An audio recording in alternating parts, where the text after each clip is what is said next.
Загубата в битката не е сломила Бриана. Поп-фолк дивата бързо възстановила сили.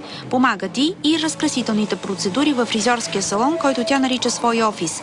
Там тя готви нова атака. Крайна цел – Европарламента и депутатско място там. Ще имам безплатна квартира, джобни, кола.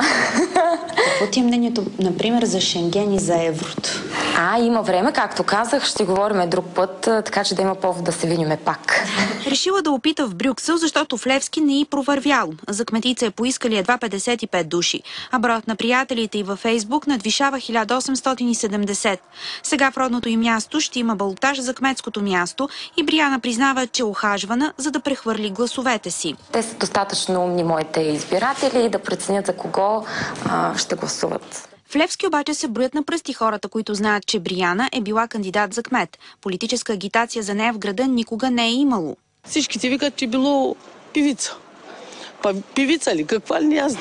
Много добре изглежда, много хубава кола кара и нищо друго. Стройно момиче, хубаво момиче за сега. Бриана обаче казва, че никой не е пророк в собствената си страна и след като се пробва за Европарламента, тук виж опита и за президент.